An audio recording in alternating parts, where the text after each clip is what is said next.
త్వరగా ఫాస్ట్గా ఎంత ఫాస్ట్గా కుదిరితే అంత ఫాస్ట్గా లైవ్ అనేది షేర్ చేస్తే ఒక ఇంపార్టెంట్ విషయం గురించి అయితే మాట్లాడాలి. ఇప్పుడు నేను ఈ దీనివల్ల ఈ లైవ్ల వల్ల అది నాకు ఉపయోగం లేదు. కాకపోతే నేను ఎందుకు పెడుతున్నానంటే మన వాళ్ళని కొంతమంది ఆల్రెడీ విత్డ్రాస్ అయిన వాళ్ళకి కూడా ఇప్పుడు 10,000 కట్టిన వాళ్ళకి 3,000 విత్డ్రా అయితే మిగతా 7,000 కూడా రీఫండ్ ఇచ్చేస్తాము అని అయితే సపోర్ట్ టీం అయితే చెప్పడం జరిగింది. కాకపోతే వాళ్ళకి ఇప్పటికి వచ్చి ఎటువంటి సమాధానం లేదు. ఎందుకు ఇలా జరుగుతుంది? మన ఏదన్నా అడుగుతుంటే ఒకే సాయి ఏమంటున్నాడంటే వాసు ఇలా చేస్తున్నాడు అలా చేస్తున్నాడు అని అయితే అందరికీ చెప్పుకుంటున్నాడు. సరే చెప్పుకోండి, అతను బ్యాట్ చేయడం వల్ల నాకు పోయేది ఏమీ లేదు. ఈరోజు నేను ఈవినింగ్ లోపు ఒక వీడియో కూడా చేసి పెడతాను. అతను ఈరోజు మార్నింగ్ నుంచి నాతో చాటింగ్ ఏం చేశాడు, ఏం చూపించాడు, ఎలా బెదిరిస్తున్నాడు, కేసు ఫైల్ చేశాను అది ఇది అని చెప్తున్నాడు. నాకైతే ఇప్పుడు అతని విషయంలో ఫస్ట్లోనే మనందరికీ క్లియర్ చేసి ఎవరి అమౌంట్ వాళ్ళకి రిఫండ్ ఇచ్చేస్తే సరిపోదును. కాకపోతే అతను నా ఒక తెలివితేటలో ఉపయోగించి నాలాంటి వాళ్ళకి 5 మందికో 6 మందికో ఇచ్చి, లేకపోతే నా ఒక్కడికే ఇచ్చి మిగతా వాళ్ళందరూ రీఫండ్ వచ్చిందని అంత టీం మెంబర్స్ చేత చెప్పించాడు. ఏం జరిగిందో అయితే మనకైతే తెలియదు, కానీ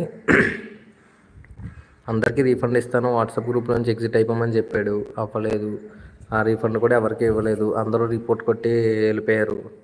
నేను కూడా అప్పుడే ఇంకా ఎంతమంది లెఫ్ట్ అవుతున్నారంటే సర్లే ఇంకెందుకులే అని వదిలేసా. కాకపోతే ఎగ్జిట్ అయిన ప్రతి ఒక్కరూ కూడా వాళ్ళ అమౌంట్ వాళ్ళకి వస్తుంది అనే నమ్మకంతోనే గ్రూప్ నుంచి ఎగ్జిట్ అయ్యారు. కాకపోతే అతను చేసిన పని అయితే కరెక్ట్ కాదు.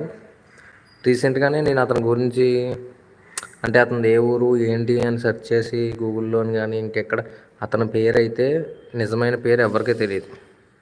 ఏదో కింద మీద పడి నేను తెలుసుకున్నా. ఆ పేరు గూగుల్లో కొట్టగానే అద్భుతాలు బయటపడ్డాయి. ఆ అద్భుతాలు నేను అరుణ్ కాల్ చేసుకుని మాట్లాడుకున్నాం. అతను చెప్తున్నాడు, మీరు నైట్ అరుణ్ నువ్వు ఏం మాట్లాడుకున్నారు అని కాల్లో మాట్లాడుకున్నది చెప్తున్నాడు. అతను ఏ న్యూస్ గురించి మాట్లాడుకున్నారో నా గురించి బ్యాడ్గా స్ప్రెడ్ చేయకండి అది ఇది అని డైరెక్ట్ అక్కడ అతను ఫోటోతో సహా అతను ఏం చేశాడు, అతను అలా చేసినప్పుడు ఎన్ని ఇయర్స్, అతనికి ఏ ఏరియా ఏంటి మొత్తం అంతా డేటా అంతా దాంట్లో ఉంది. నైట్ నేను అరుణ్ మాట్లాడుకున్న విషయం అతనికి ఎలా తెలుసు? అతను పొద్దుటే మెసేజ్ చేసి నన్ను మీరిద్దరూ నా గురించి బ్యాడ్గా స్ప్రెడ్ చేస్తున్నారు, నువ్వు అరుణ్ అంటే నాకు చాలా భయం. ఏం మాట్లాడుతున్నాడో నాకేం అర్థం కాలే. అసలు మేమిద్దరం మాట్లాడుకున్నది ఆడికి ఎలా తెలుసు?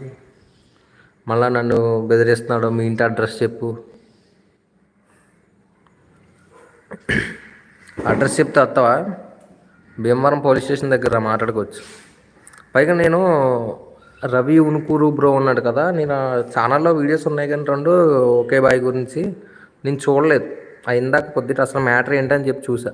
సేమ్ మన సిచ్యువేషన్ లాగే ఉంది అక్కడ కూడా. సేమ్ మనకైతే 100 మందితో ఆగిపోయింది, అక్కడ 788 మంది. ఇప్పుడు ఆల్రెడీ 10 months 9 months ఆ బ్రో వీడియోస్ చేసి మ్యాక్సిమం నియర్లీ లాస్ట్ 1 year ముందు కూడా ఇటువంటి గొడవ సేమ్ జరిగింది. అంత పెద్ద యూట్యూబర్ అయ్యుండి అతనే ఎందుకు ఆపేసాడు అన్నదైతే ఎవరికీ తెలీదు. చూద్దాం మనల్ని ఎంతవరకు తీసుకెళ్తాడు. నాకు యూట్యూబ్ ఛానళ్ళు ఇన్స్టాగ్రామ్లు అయ్యి ఫాలోవర్స్ లేకపోయినా నా ధైర్యం నాకు ఉంది. బెదిరిస్తున్నాడు, కేసు పెడతాను అంటున్నాడు, అది అంటున్నాడు, ఇది అంటున్నాడు, చాలా బెదిరిస్తున్నాడు. బెదిరించుకో, ఇంటికి కూడా పేకలేవు సాయి, గుర్తుపెట్టుకో. నువ్వు భయపెడుతున్నావు, స్టూడెంట్స్తో ఆడుకుంటున్నావు. స్టూడెంట్స్ అంటే నీ స్టూడెంట్స్ కాదు, రియల్ స్టూడెంట్స్.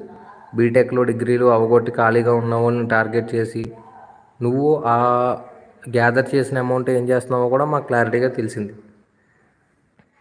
నువ్వు ఇప్పటికన్నా లొంగి ఎవరి డబ్బులు వాళ్ళకి ఇస్తే మంచిది. కుదరదు, ఇంకా నేను ఇలాగే చేస్తాను. ఇంకా నువ్వు ఈ గొడవ జరిగిన తర్వాత కూడా నెల తిరగకుండానే ఎక్స్ట్రా మళ్ళీ ఇంకో 2 కోర్సులు తీసుకోవచ్చు. లాస్ట్ మంత్ అంటే May 23న ఈ గొడవ జరిగింది మనది యాడమ్ గిగ్స్ గురించి.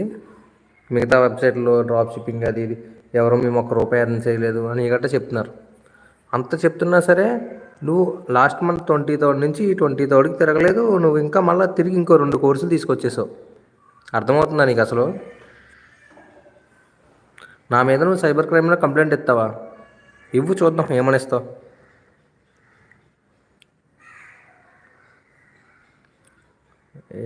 నీకు అయిపోయింది సార్, ఇంకా నువ్వు